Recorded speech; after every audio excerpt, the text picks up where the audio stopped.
Hey guys, this is Michael. Welcome back to the channel. Welcome back to the dojo. Alright, so today we're going to be talking about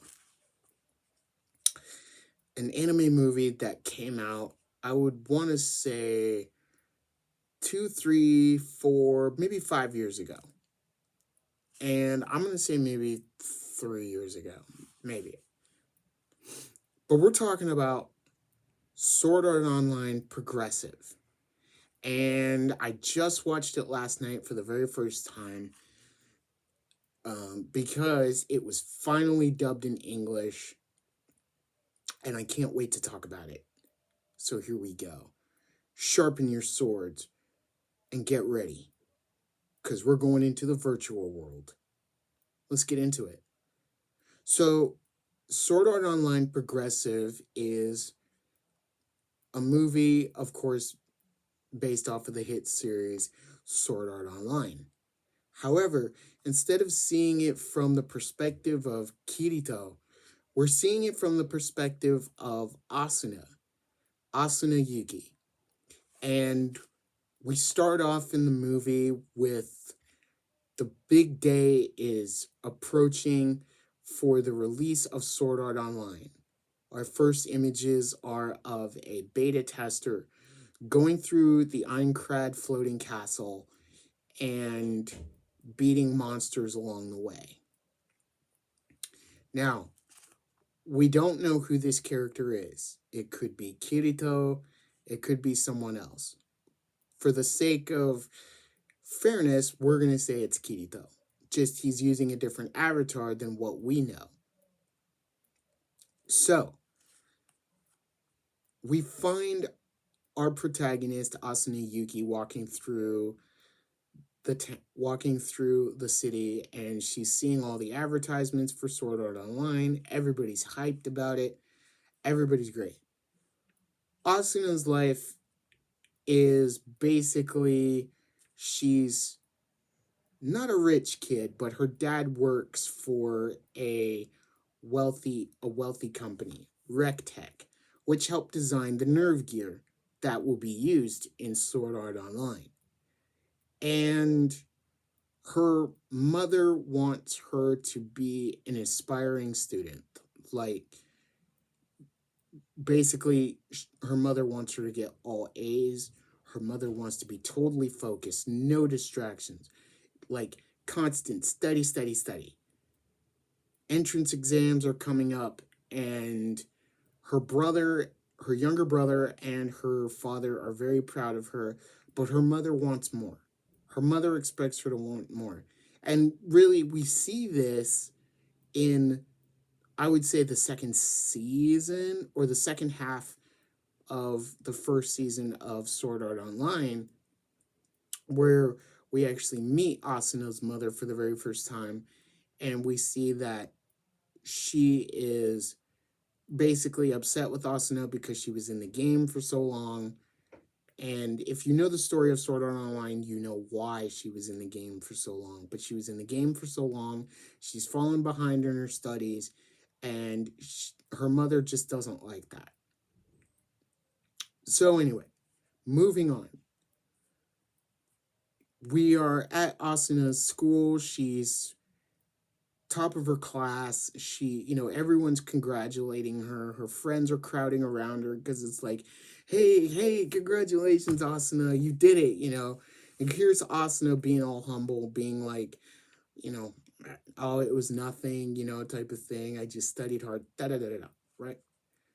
Well, she says there's one above her. There's one that, she came in second, but there was one who came in first.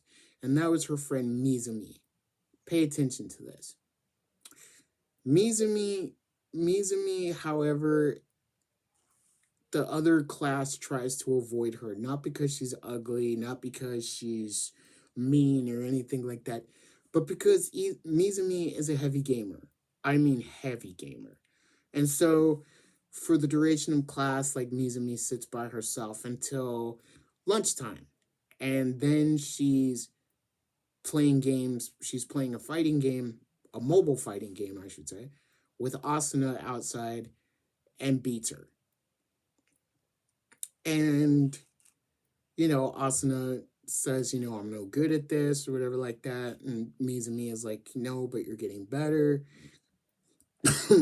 And basically, it's to show that Mizumi and Asuna are really good friends and that Asuna is really the only friend that Mizumi has. And so Mizumi tells Asuna about the new game Sword Art Online. And Asuna says, oh, hey, it sounds pretty cool, but I can't play it. Entrance exams and stuff. Mizumi's like, you got to let go every once in a while. Basically, in a nutshell, telling Asuna, all work and no play, makes you a dull person. And even goes so far to say, your dad is the head of the rec company, which develops the nerve gear. I'm sure he'll get you one. So Asuna doesn't really think about it until she knocks on her brother's door. And it's important to know that her brother is overseas in America and studying, and he's already left for his trip. And she sees his nerve gear on his bed, and she also notices that he has a copy of Sword Art Online. And so she takes a chance. And she just wants to try it out because, Mizumi is playing this game, Sword Art Online, and basically Mizumi said that she was going to be playing tonight or that night. So Asuna puts it on, creates her character, and the game begins. She starts out in the town of beginnings, and she's looking for Mizumi. And nobody knows who Mizumi is. Everybody's starting to make fun of her because they know she's a total noob. Until this big guy comes up, grabs Asuna, and takes her to, basically just takes her to the side. And when Asuna is scared, well, Mizumi reveals herself and says, it's me, just my character is a guy. Because essentially Mizumi just wants to use a different character than herself. So she figures she would become a guy named Mito.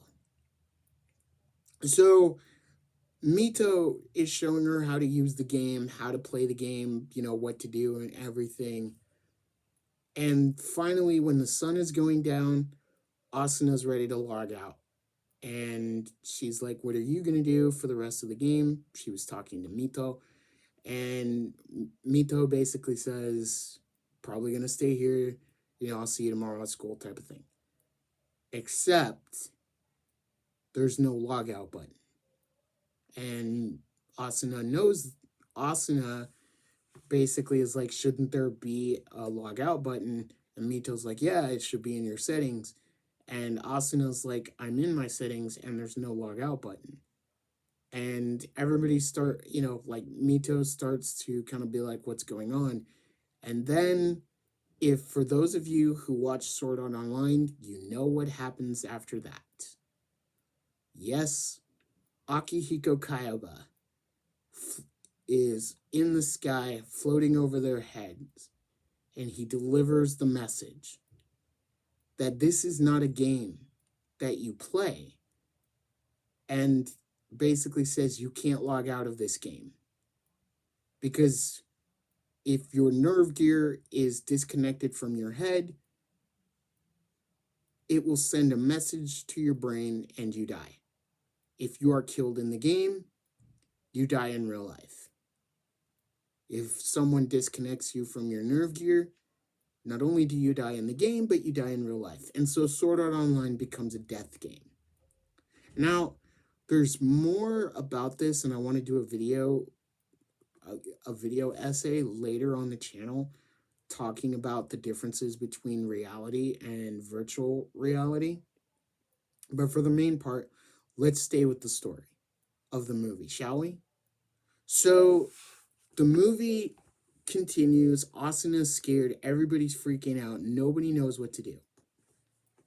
Misumi is the one that says, okay, what we have to do is we have to get stronger. We have to get you stronger. That way we can make it all the way up to the 100th level and we can beat the game and we can go home. So they start training and Asuna gets better. We start to understand of why eventually she's known as the Lightning Flash, and she starts to get a little better. She starts to get better. And what we don't know, and we find out later, is that her friend Mizumi, or Mito, was a beta tester. That she knew the ins and outs of the game before anybody else did, save for the whole not logging out thing. Now, keep this in mind, this is important. She was a beta tester, just like Kirito. So, in essence, Mizumi is training Asuna and teaching her everything that she needs to know. And then we get to where Mizumi, I will just say, kind of fucks up. Okay? And I mean fucks up really bad. And by the way, if you don't like me using curse words, I apologize, but that's the truth. So they're fighting a whole bunch of these plant-like monsters, and they're actually doing pretty good. And they're tackling them head on, and they're doing good until Mizumi finds a rare monster. And basically, her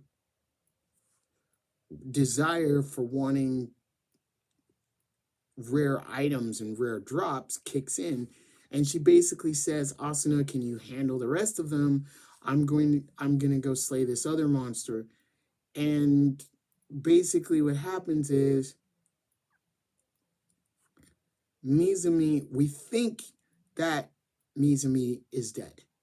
We think that she got swallowed up and somehow Asuna survived.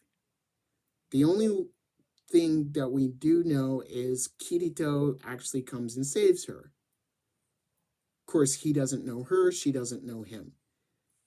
And we have to pay attention to the timelines here, everyone, because by this point, Kirito has already become a solo player. If you remember episode 3 from Sword Art Online, you obviously know about Sachi, R.I.P. Sachi. We know that Kirito was in a party early on in the game. But we know that he didn't tell them that he was a beta tester because he knew about the beta tester hate.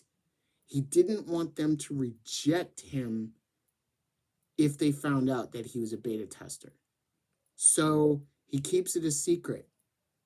And when something happens in the game that the rest of the party doesn't understand, he's the only one with the knowledge on how to beat it. But he's afraid to tell them that he's a beta tester.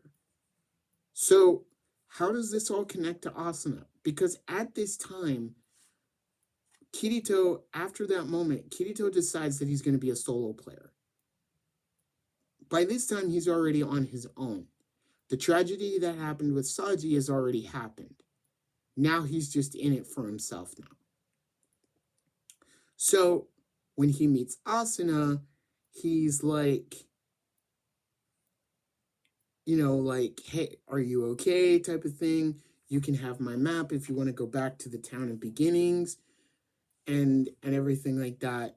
And he basically just walks away. And he doesn't do it like in a cold way. It's just, Asuna's just scared. After everything she went through, she's kind of traumatized. It's after this that Asuna decides, she realizes that she's in this world all by herself. She has a dream where she logs out and she's able to see her mother, her brother, and her father again. And they're all proud of her because she gets top scores in her class. And then, just like in the game, they become energy particles and they fade away. She wakes up to realize that she's alone in the game. And so she decides to become a solo player herself. And there are many instances where she's tackling a dungeon And Kirito finds her and he asks her as they're talking, how long have you been in here?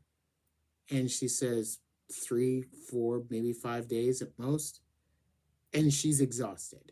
And she won't admit it. And she's ready to keep going because she wants to basically die on her terms. That she doesn't want the game to beat her.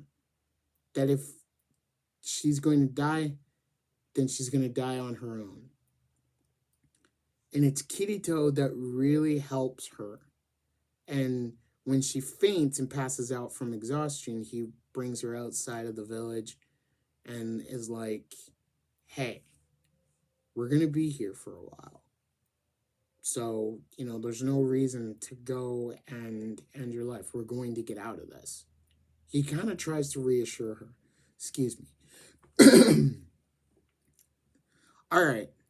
So I think it's important now that we fast forward and basically now we have we're getting to the end now of where, if you remember Sword Art Online in the beginning, everybody who's still left kind of forms a party to go and beat the first boss in the first dungeon on the first level.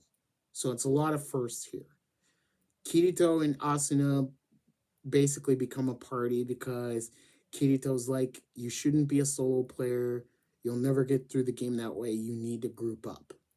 That and the fact that everybody else who has been summoned is already grouped up and they all know friends. So basically, Asuna and Kirito are left out and they decide to form a party on their own. So, and of course, there's still like beta tester hate, but everybody puts their differences aside.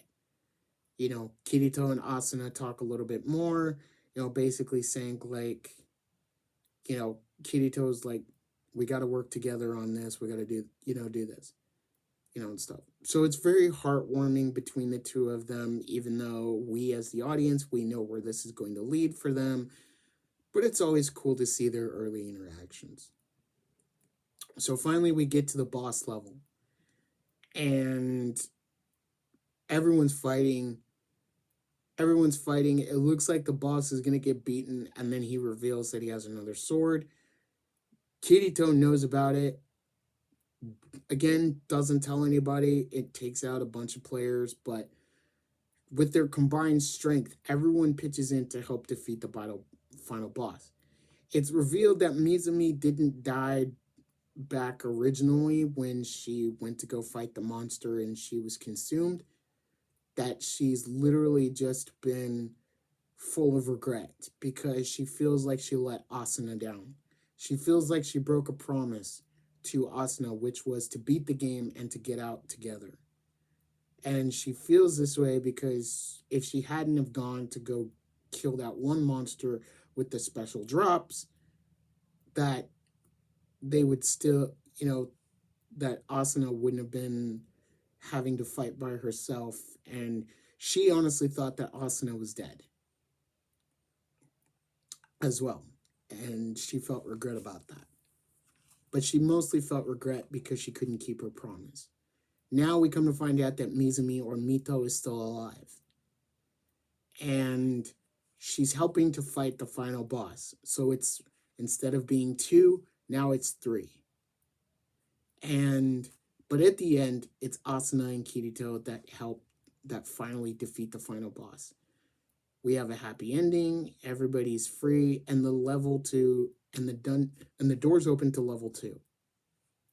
So now it's one more step closer to getting out of SAO. Mizumi comes over to Asuna and basically says, I'm sorry, and everything like that. And instead of being mad at Mizumi, Asuna's like, hey, we're going to be friends, it's cool, type of thing. It's after the boss is defeated, everybody finds out that Kirito is a beta tester. They actually start calling him Beater because they think he's a cheater and a beta tester, so Beater. And they start to poke at both Asuna and Mizumi, thinking that they're beta testers too. Kirito comes through and basically says, "No, it was all me. I've been on higher floors, so I know what's coming for you. You guys are all weaker than me." Basically tries to turn himself out to be the heel or the bad guy. And he's like, "I don't work with anybody. I'm just a solo player," type of thing.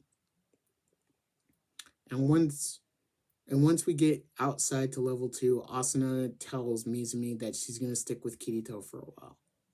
Not because she, hates Mizumi, but because even though she won't say it, she's kind of developed feelings for Kirito and everything. So the movie ends with both of them walking off together, and in the shadows we see Liz, who's just watching them. And that's how the movie ends. Eventually, you know the rest of the story if you've seen Sword Art Online. So, but anyway, guys, I'm so glad that I got to watch this movie. Dude, Asuna is on my waifu list. She is one of the greatest swordswomen, I think, in anime. I said one of the. There are others that take that that hold that spot, but she is definitely on that list of being one of the best. Lightning Flash Asuna. It was awesome to see this movie. I'm glad I finally got to watch it and see it. I'm glad that I got to share it with all of you guys. So, let me know in the comments below if you've seen Sword Art Online Progressive. Tell me your thoughts. What did you think? Did you love it? Did you hate it?